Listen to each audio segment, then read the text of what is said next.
Kung matibay at malakas ang committee report na ito, bakit kailangan mangako di umano ng pabuya tulad ng pera, dagdag allowances, at release ng projects sa mga boboto ng yes at mananakot na hindi i-release ang mga projects at baka kakasuhan daw ang mga boboto ng no.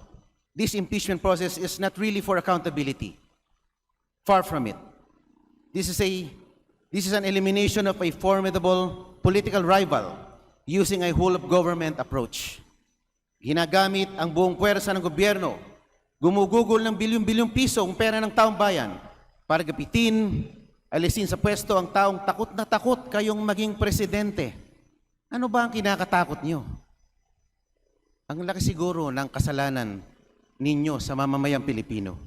Leandro Levice is hereby recognized. Mr. Speaker, tinawagan po ako ng nanay ko at sinabihan ako na huwag mang-away, kaya ang aking manifestation ngayong hapon ay para lang sabihin na huwag sanang parusahan ang 63 miyembro ng Kongreso na hindi bumoto para sa impeachment. Ito po ay para sa kapakanan ng mga constituents, mga distrito at sektor ng ating mga kasamahan. At sana, dahil malambot ang puso ng liderato ng Kongreso at ng gobyerno, huwag natin idamay ang mga nanay na nangangailangan ng pang-tuition sa kanilang mga anak, ang mga lola, ang mga lolo na nangangailangan ng medical assistance, ang mga magsasaka na nangangailangan ng mga farm-to-market roads dahil lamang sa boto ng kinatawan ng iilang mga distrito.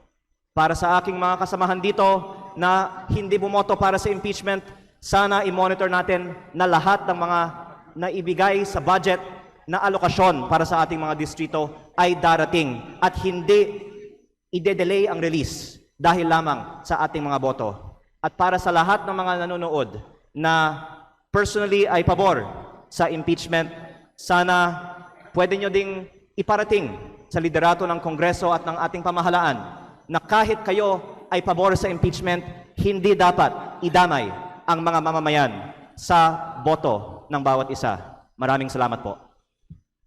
As the youngest representative of the Philippine House of Representatives present here today, I speak on behalf of my hopes for a bright future for our nation that is free from corruption and against the impeachment of Vice President Sara Duterte, the only 2028 presidential candidate who is capable of creating that future. Sara Duterte is our nation's most vocal anti-corruption figure, as she is the first one to reveal the massive flood control corruption in the 2025 budget and the involvement of former Speaker Martin Romualdez and Appropriations Chairman Zaldico. VP Duterte is also an admired and respected public figure all throughout our country, which is reflected in the survey results which consistently place her as our #1 presidential candidate for 2028. Yet instead of congratulating her for these achievements, you instead seek to remove her, as you believe that her presidential ambitions will interfere with the traditional political practices that our nation has grown accustomed to. Vice President Sara Duterte is the hope of our nation. She's an accomplished lawyer who deeply cares for our people, as I have personally witnessed when I visited her in Davao City. I will not waste our nation's future, which is why my vote is no. Thank you, Mr. Speaker. Honorable Paulo Henry Marcoleta, party list Sagip, is hereby recognized. Thank you, Mr. Speaker, esteemed colleagues. I vote no to the committee report recommending the impeachment of Vice President Sara Duterte. I will not vote in favor of a committee report that is a product of a flawed deliberative process. Let me be clear. This vote is not a vote against accountability. This is a vote for constitutional discipline. Impeachment is the gravest political remedy under our Constitution. It cannot rest on shortcuts, spectacle, or evidence gathered through a process that looks less like a constitutional proceeding and more like a fishing expedition. The vulnerability of this entire process is plain. The committee conducted hearings when both houses of Congress were not in session. That alone raises serious questions on authority, timing, and regularity. Then, instead of remaining with the verified complaints and their attachments, the committee gathered new evidence, expanded the theory of the case, and built allegations beyond what the respondent was originally required to answer. Hindi pwede na magsimula tayo sa isang complaint, tapos habang tumatakbo ang hearing, palalawakin natin ang kaso hanggang maging ibang kaso na ito. Due process is not a technicality. It is the constitutional shield of every Filipino, including those we dislike, those we oppose, and those we fear politically. I am especially troubled by the Anti-Money Laundering Council disclosures. Section 8-A of the amended Anti-Money Laundering Act protects the information received or processed by the Council. If confidential financial intelligence reached this committee through a legally defective route, then we are being asked to rely on fruits of a poisonous tree. Isa pa, kung matibay at malakas ang committee report na ito, bakit kailangan mangako di umano ng pabuya tulad ng pera, dagdag allowances, at release ng projects sa mga boboto ng yes at mananakot na hindi i-release ang mga projects at baka kakasuhan daw ang mga boboto ng no. Sa lahat ng boboto ng yes, ito daw, reportedly, ang gantipalang kanilang matatanggap. 20 million cash incentives, 5 million additional MOOE, and 200 million additional projects. Kung totoo man ito, sa cash incentive pa lang at additional MOOE, at kung 200 plus ang bumoto ng yes, ay halos 6.3 billion pesos na ang gagastusin para lang iparating sa Senado ang articles of impeachment. At tahimik pa din ang Kamara sa trilyong pisong flood control scam. Tapos galit na galit tayo at nag-iingay pagdating naman sa 125 million at 600 million confidential funds ni VP Sara na wala namang direktang ebidensyang ibinulsa niya ito. Kung buhay lang si General Luna sa kanyang karakter sa pelikula, baka nasigawan kayo. Anong klaseng kahipokrituhan ito? This impeachment process is not really for accountability. Far from it. This is an elimination of a formidable political rival using a whole-of-government approach. Ginagamit ang buong puwersa ng gobyerno, gumugugol ng bilyong-bilyong piso ang pera ng taong bayan para gapitin, alisin sa pwesto ang taong takot na takot kayong maging presidente. Ano ba ang kinakatakot nyo? Ang laki siguro ng kasalanan ninyo sa mamamayang Pilipino. On the Vice President's outburst, of course, public officials should speak with care, but we must be equally careful not to convert political speech, even harsh, angry, or offensive speech, into an impeachable offense without proving intent, operational reality, and constitutional gravity. To end my speech, Mr. Speaker, hindi sapat ang sinabi ng Vice President Sara para mapawalang bisa ang pagkakuha niya ng pinakamalaking boto sa kasaysayan ng Pilipinas. Tatanggalin natin ang mandato mula sa 32,208,417 na sambay ng Pilipino na nagtiwala at patuloy na nagtitiwala kay Vice President Sara. For these reasons, Mr. Speaker, I vote no. Impeachment must be strong enough to survive the Senate, the courts, and our history. This one is not. Thank you very much, Mr. Speaker. 4th District, Quezon City, is hereby recognized. You have 3 minutes. Mr. Speaker, distinguished colleagues, we debate this impeachment at a time when Filipino people are facing a crisis far larger than the political conflict inside this chamber. The world is being shaken by war, energy disruption, and commodity shocks. Energy prices are projected to surge 24% this year because of the Middle East war, with commodity prices forecast to rise by 16% and inflationary pressures expected to hit us the hardest. For the Filipino family, these numbers mean higher fuel prices, higher transport costs, higher food prices, and even shrinking household budget. Inflation has already surged to 7.2% in April 2026. And yet, in the middle of this economic storm, Congress is being asked to devote its gravest constitutional power to an impeachment case built on complaints that remain constitutionally infirm, procedurally defective, and factually incomplete. Let us be clear, not impeaching the Vice President does not mean she can no longer be held accountable. Hindi po totoo na kapag hindi tinuloy ang impeachment, wala nang kaso. If there is graft, file graft case. If there is malversation, file a malversation case. If there is unexplained wealth, file the proper case before the proper court. The Vice President is not absolutely immune from suit under the Constitution. And once she is no longer Vice President, she becomes fully subject to ordinary criminal and civil processes without the political complications of an impeachment. Accountability is never lost. Accountability is not achieved through impeachment alone. Accountability must serve justice and not political convenience. It must be fair, constitutional, and consistent. If impeachment is to be used to remove a sitting Vice President, then the House must apply the highest standard, not the lowest. We must demand ultimate facts, competent evidence, personal participation, and clear acts constituting the impeachable offenses. That is why the harder question must be asked. With barely 2 years left in her term, what good will the impeachment do for our country?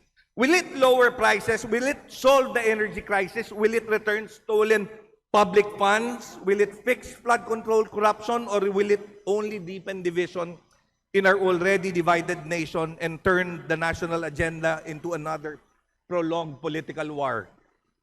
For this reason, impeachment is lost when the motives behind it become suspect. Justice is not achieved when accountability becomes only a consolation prize for a political conflict. Let us not pretend what we are witnessing is purely a principled constitutional process. The public sees the bitter conflict between former allies. They see a struggle for political supremacy. They see the risk that the instrumentalities of government is being used to destroy political opponents. Committee report number 261 itself shows the weakness of this process. The Committee on Justice did not merely evaluate the complaints, it built the case after the complaints were filed. Hindi impeachment screening ang ginawa ng komite. Case building ang ginawa. An impeachment complaint must stand on its own from the beginning. It must contain ultimate facts. It must allege acts constituting impeachable offenses. It must show personal participation and legal nexus. Hindi pwedeng kulang ang reklamo tapos ang komite ang maghahanap ng ebidensya sa pamamagitan ng subpoena, AMLA record, BIR record, SEC record, NBI files, at testimony ng witness na inilabas pa sa bilangguan para lang punuan ang kakulangan. The committee received testimony and documents that limited meaningful testing. Kung gagamitin ang ebidensya para iakyat ang impeachment, dapat pinapayagan din subukan ang credibility, authenticity, personal knowledge, and relevance. The evidentiary record is not merely weak, it is compromised. The committee took the word of Ramil Madriaga, a convicted criminal, as though it was gospel truth. In any fair proceeding, the testimony would have been received with extreme caution, subjected to searching scrutiny and corroborated by independent evidence. Instead, it was used as a pillar for probable cause. The committee received most from a government official appointed only a week before appearing in front of the committee on matters involving documents protected by law that should have triggered restraint, not haste. It should have demanded safeguard, not political momentum. Most troubling, the executive director of the Anti-Money Laundering Council presented AMLAC-related figures but did not disclose a material qualification in the report that BPI had requested correction of certain reported transactions because of bank system issues. The omission matters because it affected the public understanding and supposed billions attributed to Attorney Maneses Carpio and by extension the unexplained wealth narrative, ang layo-layo ng 2.33 billion sa 2.11 million sa transaction record. Pero hindi ito binanggit sa komite kahit nasa AMLA report mismo. If this is the evidentiary foundation of impeachment, then the foundation is cracked. The committee framed 19 years of transactions as if they were proof of wealth. That is misleading. Ang AMLA report ay daloy ng perang nagpapakita ng aggregate inflow at outflow ng lahat ng financial transaction na pumapasok at lumalabas sa bank account ng depositor, lalo na kapag nagkakahalaga ng higit sa 500,000 piso. Ang salin ay larawan ng ari-arian, both personal and real, on a specific date. Hindi pwedeng ibangga ang dalawa para gumawa ng artificial discrepancy dahil hindi talaga magtutugma. On bribery, report relied on envelopes, reimbursement, and alleged monetary gifts to DepEd officials. But bribery has elements. Nasaan ang kapalit? Nasaan ang Procurement Act? Nasaan ang official action na binili? On the threat-related charges, the committee relied on public statements, video clips, transcripts, NBI records, and press remarks, but walang nahanap o naipresentang hired gun. Public statements, even offensive or reckless ones, do not automatically constitute sedition. Insurrection, conspiracy, or assassination. The law still requires overt act, intent, and factual nexus to unlawful action. Hindi lahat ng masamang salita ay krimen, lalo na kung wala namang overt act. Hindi lahat ng galit ay sedition at hindi lahat ng political rhetoric ay insurrection. On confidential funds, the committee relied on co-observation, notices of disallowance, and alleged liquidation irregularities. These are serious matters, but they do not automatically become malversation, plunder, graft, or impeachable offenses. A COA finding is not a conviction. An audit observation is not proof of criminal intent. A notice of disallowance is not by itself proof that the Vice President stole public funds. The law requires more unlawful. The law requires more unlawful appropriation, personal participation, intent, and direct attribution to the respondent. Yan ang dapat ipinakita. Representative Suntay, please wrap up. Ang problema ng committee report number 261 ay hindi lamang pagkakulang ng ebidensya. Ang mas mabigat na problema ay ang paraan ng pagbuo ng ebidensya. The committee began with a constitutionally weak complaint, expanded the record through broad subpoenas, limited meaningful testing, and treated the resulting record as if it cured the original defect. Impeachment must meet higher constitutional standards, Mr. Speaker, because it seeks to overturn an electoral mandate. President Ferdinand Marcos Jr. received 31,629,783 votes. Vice President Sara Duterte received 32,208,417 votes. Those votes do not place anyone above accountability, but they demand restraint, seriousness, and fairness before Congress attempts to remove an elected national official. It was for this reason that I voted no to the impeachment complaint filed against President Marcos, and it is for the same reason that I oppose the impeachment complaint against the Vice President. Vox Populi, Vox Dei. The voice of the people is the voice of God. It is not absolute in law, but it is sacred in democracy. Boses ito ng manggagawa, nakulang sa sahod, pasyenteng naghihintay ng tulong, commuter, magsasaka, mangingisda, magulang at kabataang pagod na sa gobyernong laging huli sa krisis. Boses ng mga Pilipinong sawa na sa politika at naghahangad lamang ng kasaganahan at pagbabago. For this reason, I cannot support the transmission of the articles of impeachment to the Senate. The country needs accountability, yes, but accountability that is fair, consistent, and constitutional. The country needs action on corruption, yes, but action that applies to all, not only to one political target. The country needs justice, yes, but justice that does not confuse impeachment with the only path to accountability. For fidelity to due process, for consistency with our own rules, and for respect for the sovereign mandate of the Filipino people, I vote no. Thank you, Mr. Speaker. Mr. Speaker, I have been a congressman since 2007, and this is the first time that I experience a time limit for interpellation, so only 3 minutes. Pareho lang sa explanation vote. Yet, I would like to thank the Speaker for giving me a short extension. Pero sa totoo lang, Mr. Speaker, I have more than 100 pages of questions for interpellation. 2 page lang yung nabasa ko. But, Don't worry, I'll be generous to you today. Your Honor, let me read my explanation of no vote. I voted no not to excuse anyone from accountability, but to defend the integrity of impeachment and the fairness of our own process. Let me briefly explain. First, the case we are sending to the Senate is not the same case the Vice President was asked to answer.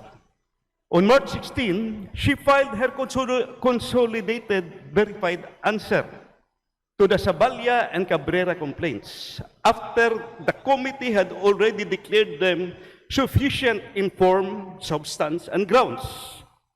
Only after that did the committee bring in a new supplemental affidavit from Mr. Madriaga, expanded testimony from Antonio Trillanes, detailed AMLC figures running into billions, and NBI DOJ cyber and documentary evidence.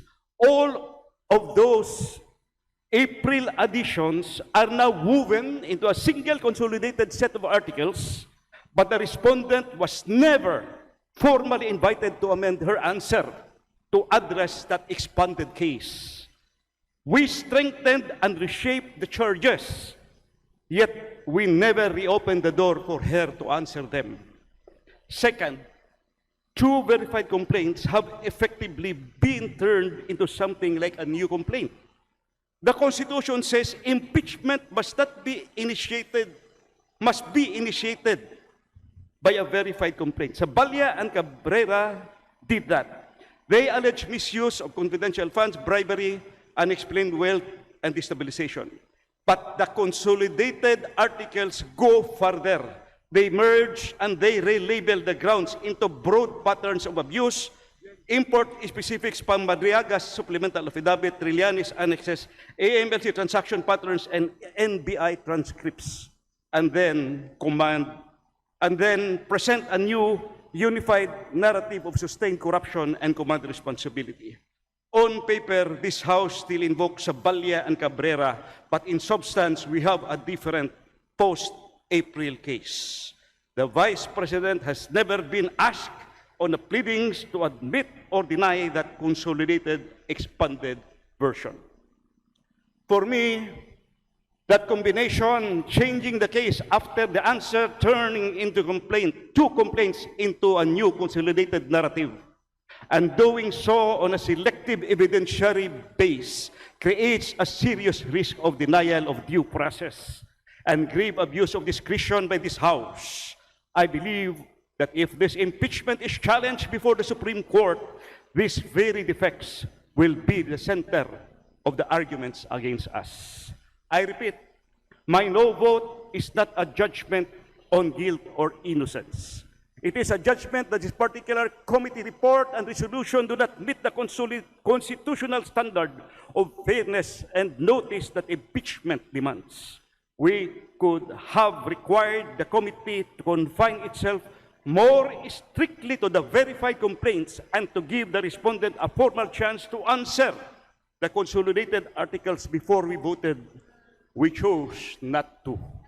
For those reasons, and out of respect for the Constitution and for the long-term credibility of impeachment as an instrument of accountability, I vote no, Mr. Speaker. Honorable Robert Nazal, BH Party List is hereby recognized. Thank you, Mr. Speaker. Mr. Speaker, distinguished colleagues, good afternoon. I rise to explain my vote of no to the articles of impeachment.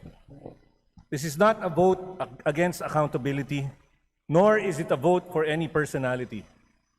This is a vote for the Constitution, for due process, and for the principle that impeachment must never become a political weapon. Impeachment is the gravest constitutional remedy against an elected official.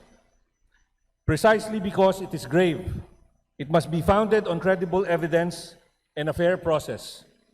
Hindi sapat ang duda, haka-haka o ingay lamang. The complaints must stand or fall on their own allegations and supporting documents. Yet, several affidavits, reports, and alleged findings presented during the hearings, including AMLC reports, alleged NBI findings, and even the COA decision itself, were not attached to the original complaints.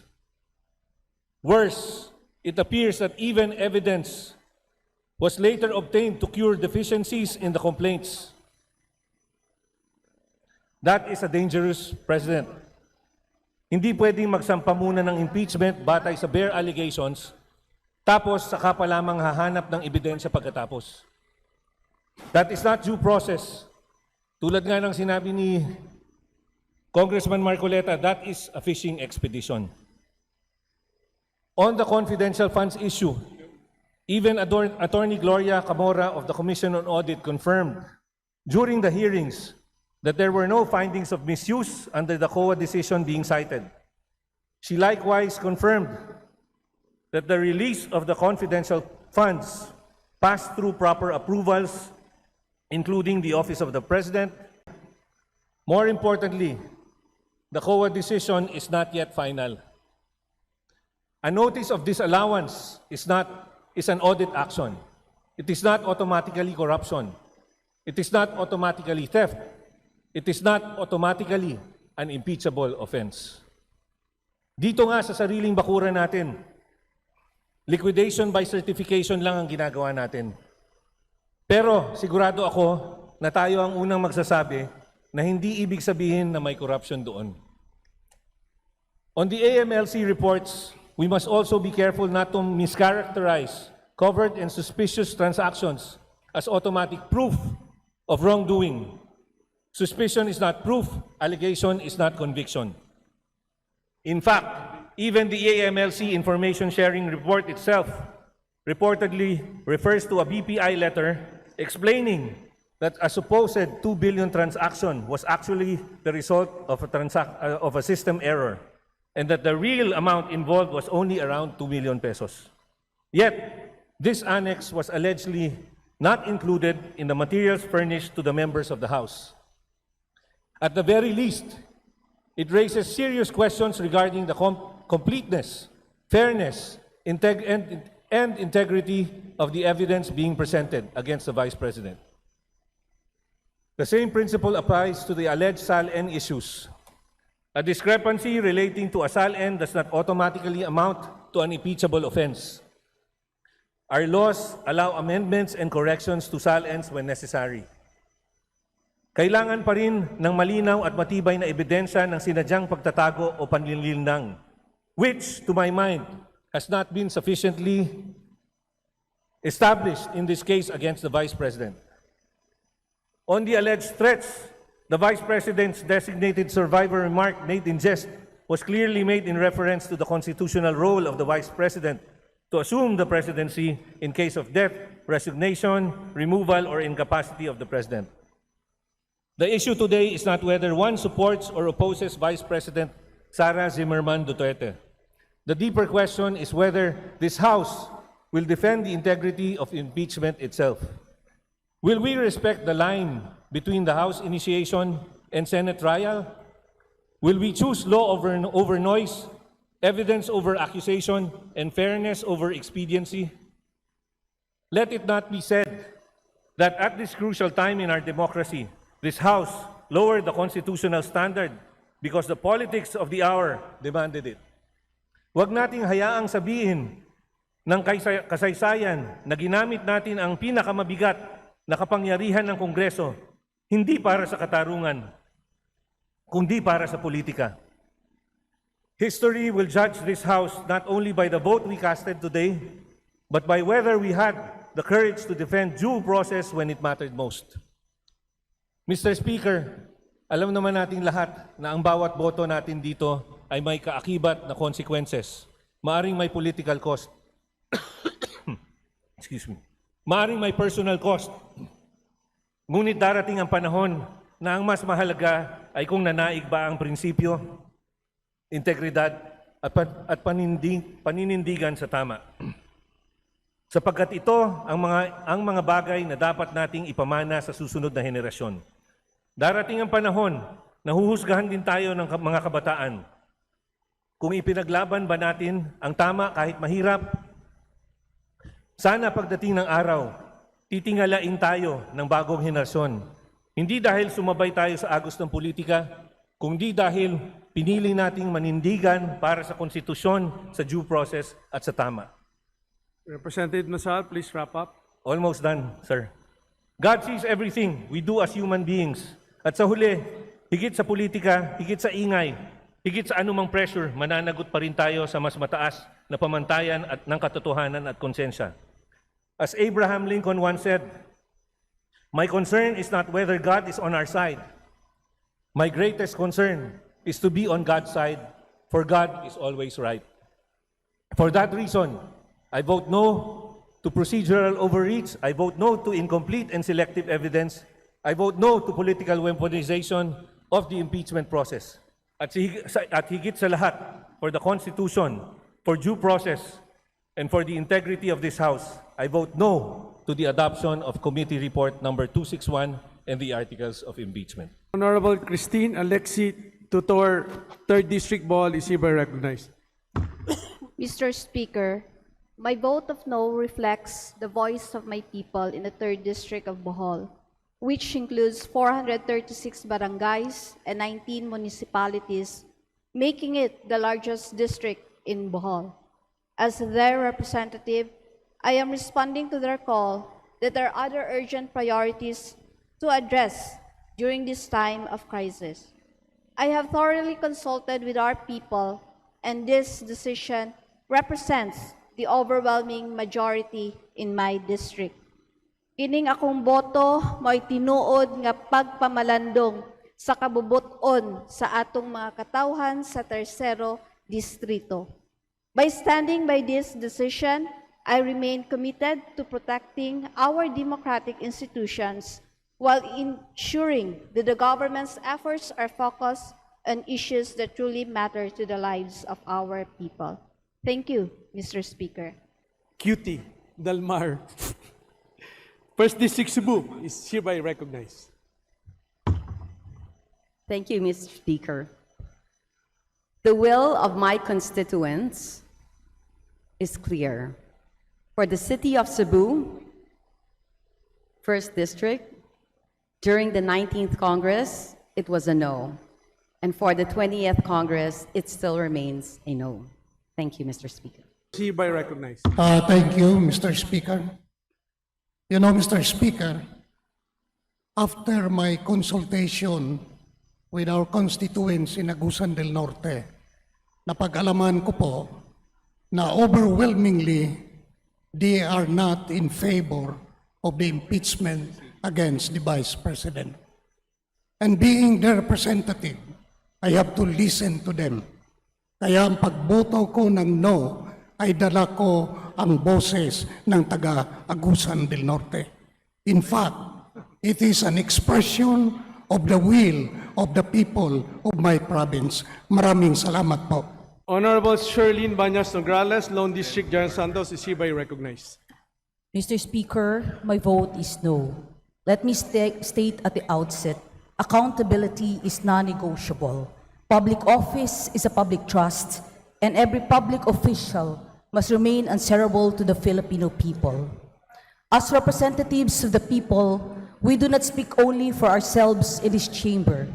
We carry the voices, concerns, and aspiration of the people we represent. After careful consideration of the facts, arguments, the quiet call of fairness that must guide this chamber, and the sentiments of my constituents, I rise today to cast my vote in accordance with that mandate. Let me be clear.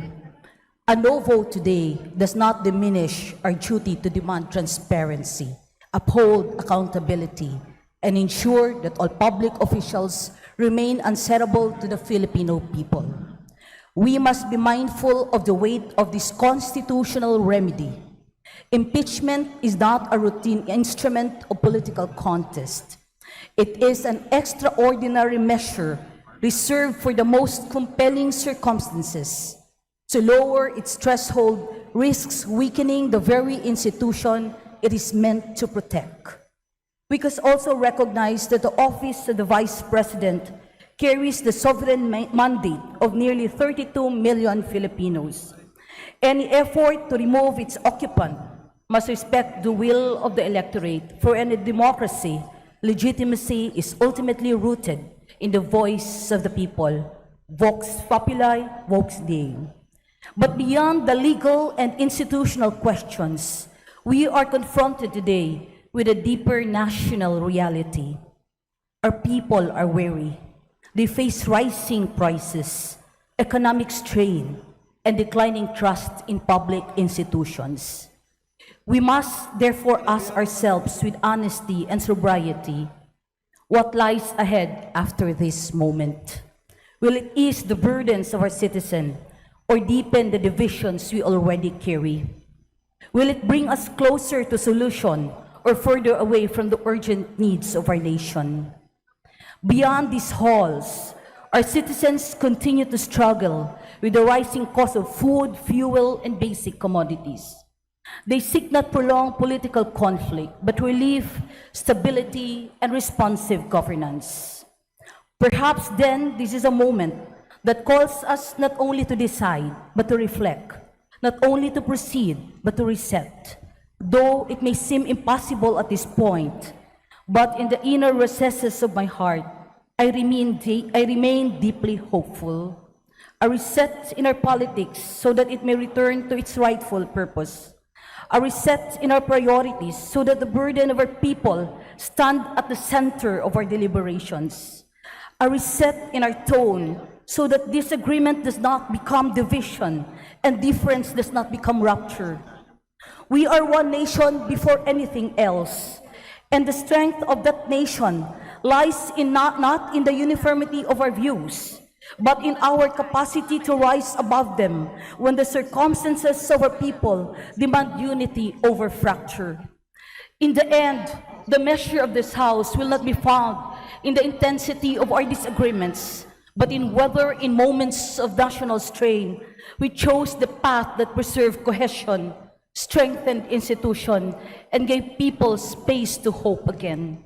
Finally, what our nation needs today is calm, not conflict, unity, not division. In time of economic strain and institutional challenges, our duty is to steady the course of government and remain firmly focused on delivering meaningful solutions for our people. It is in the spirit that I am reminded of the guiding wisdom of the Supreme Court. There is a right way to do the right thing at the right time. That is inherent in the rule of law, that is inherent in the rule of justice. For these reasons, with full respect for differing views of my colleagues, I cast my vote no to the articles of impeachment. Maraming salamat. Honorable Julius Cesar Vergara, 3rd District Number 6, hereby recognized. Mr. Speaker, ako po'y tumatayo ngayon upang ipaliwanag ang aking botong no. Bagamat nirirespeto ko ang desisyon ng komite sa hustisya at ang proseso nito bilang paraan para mapanatili ang integridad ng ating mga institusyon at mga lingkod bayan. Napunta ako sa no na boto matapos ng mabigat na pag-iisip. Nakita ko na mas dapat unahin ngayon ang mga agarang problema ng ating mga kababayan sa araw-araw. Ang kapakanan ng taong bayan ay dapat unahin sa lahat. Napakaraming problema ng Pilipinas na mas mangingibabaw gaya ng food security at pagtaas ng presyo ng bilihin. Noong isang araw lang, nakita ko sa dyaryo ang ating national debt ay 18.5 trillion, hindi dahil sa ating Pangulo, kundi sa rate of exchange na tumaas ng tumaas. Because we are an importing nation. We need the dollars. Wala tayong food security. hanggang sa maliit na bilihin ay inaangkat pa natin. Sa aking pananaw, ang usaping ito ay hindi makabuluhang paggamit ng oras at atensyon at higit sa lahat, hindi makakabuti sa taong bayan. Ihahayag ito at magiging pangunahing usapin sa lahat ng pahayagan, pati na sa social media, na magdudulot ng iba't ibang opinyon mula sa ating mga kababayan.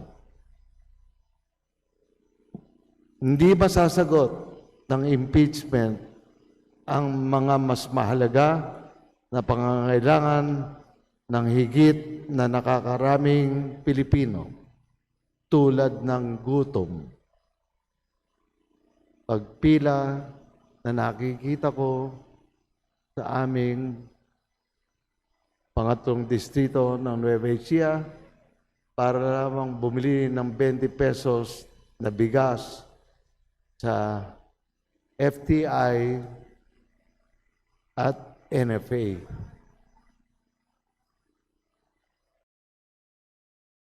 Hindi nito maibsan ang hirap ng buhay at pagtaas ng presyo ng pangunahing bilihin.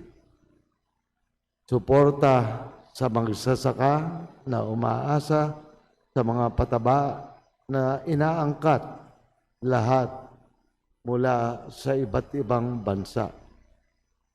At iba pang tulong mula sa gobyerno para sa seguridad at kapakanan ng bawat Pilipino. Ako'y nalungkot at nalulungkot pagka merong mga tahasang nagsasalita ng mga batang kong kasama na sinasabi nila na tayo'y binili. Hindi tayo binili. Tayo ay collegial body. Tayo ay nagdesisyon sa ating sarili. Walang pera na namagitan sa ating mga boto. Dapat maintindihan ng bawat isa iyon. Yung mga salitang binitawan ng aking mga kasama na panira sa ating institusyon na ito, sumasagot lamang doon nung ako'y initiate.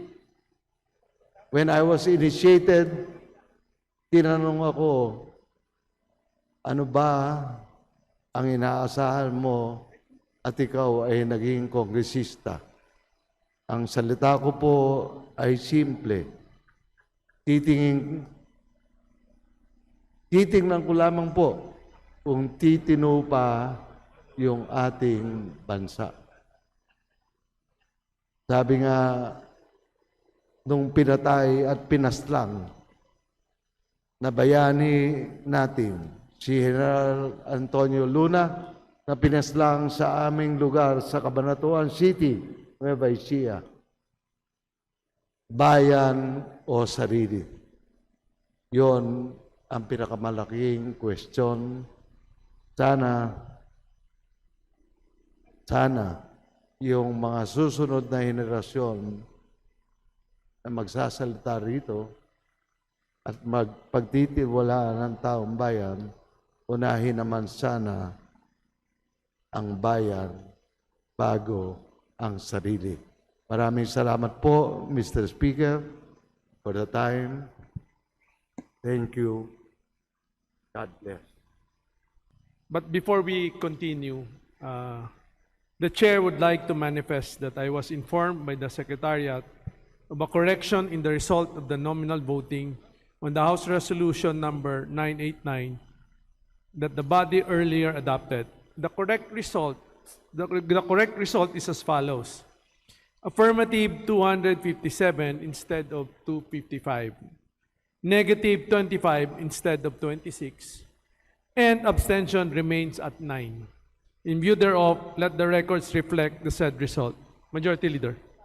Mr. Speaker, I move to endorse to the Senate the resolution setting forth the articles of impeachment together with all the annexes pursuant to the rules of House on impeachment proceedings.